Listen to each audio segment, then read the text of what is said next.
দর্শক, ভূমিকম্পের খবর জানাচ্ছিলাম। ভয়াবহ ভূমিকম্পের সাক্ষী হয়েছে ঢাকাবাসী।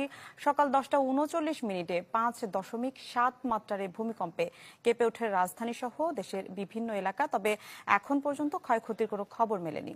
এ নিয়ে বিস্তারিত জানাতে আমাদের সাথে যুক্ত হচ্ছেন সহকর্মী তানজিলা আফসানা। তানজিলা, বেশ বড় ধরনের কম্পনের সাক্ষী হলো ঢাকাবাসী। উৎপত্তিস্থল ঢাকার বেশ কাছেই। আপনি এখন কোথায় অবস্থান করছেন? কি অবস্থা, কোনো ক্ষয়ক্ষতির খবর মিলেছে কিনা?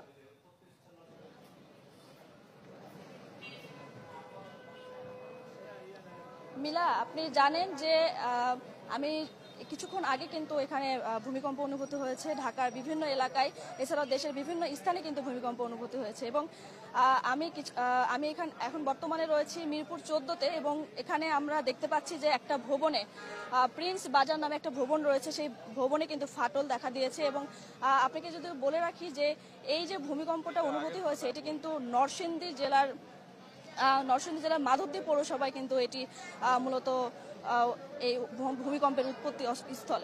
এবং এখানে কিন্তু এখানে অনেক গার্মেন্টস রয়েছে, এবং এখানে যারা গার্মেন্টস কর্মীরা রয়েছে তারা কিন্তু অনেক আতঙ্কের মধ্যে বিরাজ করছে। এবং তারা কিছুক্ষণ আগে আমরা দেখেছি যে যখন ভূমিকম্প অনুভূতি হয়, আমরা পাশেই ছিলাম মিরপুর 13-তে, এবং সেখান থেকে কিন্তু এসে আমরা দেখি যে এখানকার আশেপাশের লোকজন কিন্তু নিচে কিন্তু তারা নেমে এসেছে, যে তাদের এইরকম ধরনের একটা ভূমিকম্পের কারণে। এবং আপনি ইতিমধ্যে আপনি দেখতে পাবেন যে এখানে আশেপাশে অনেক লোকজন কিন্তু আমার সামনে রয়েছে, এবং তারা কিন্তু এই ভূমিকম্পের কারণে তাদের অফিস কিছুক্ষণ আগে কিন্তু বলেছেন যে ছুটি ঘোষণা করেছেন, এবং তাদের যে আজকের যে কর্ম ছিল সেই কর্ম কিন্তু কিছুক্ষণের জন্য কিন্তু তাদের আজকের দিনের জন্য তাদেরকে বিরতি ঘোষণা করেছে। এবং আপনাকে আরেকটু বিষয় জানিয়ে রাখা ভালো যে এই যে ভূমিকম্পের যে বিষয়টি, সেটি কিন্তু 10টা 39 মিনিটে কিন্তু অনুভূত হয়। এবং ঢালাইয়ে দৃঢ়তা, নির্মাণে নিশ্চয়তা,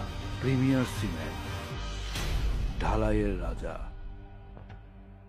তারপর থেকে কিন্তু এখানে যারা মানুষজন রয়েছে তারা কিন্তু বিভিন্নভাবে তাদের নিজেকে বাঁচানোর জন্য কিন্তু বিভিন্ন বিল্ডিং থেকে নিচে নেমে আসে, এবং তারা কিন্তু তাদের যে নিজেকে সেভ করার যে বিষয়টা, সেটা কিন্তু লক্ষ্য করেই কিন্তু তারা এখানে নিচে নেমে এসেছেন। এবং আপনি আশেপাশে দেখতে পাবেন যে অনেক লোকজন এবং অনেক ক্রাউড এখানে কিন্তু আমরা লক্ষ্য করছি। এবং সবকিছু মিলে যদি আপনাকে বলি মিলা, যে এই যে ভূমিকম্প অনুভূতি হয়েছে তাদের জন্য তারা মনে করতেছে এরপরে যদি আবার এরকম ভূমিকম্প হয়, সেক্ষেত্রে কিন্তু আমাদের মধ্যে কিন্তু একটা অন্য ধরনের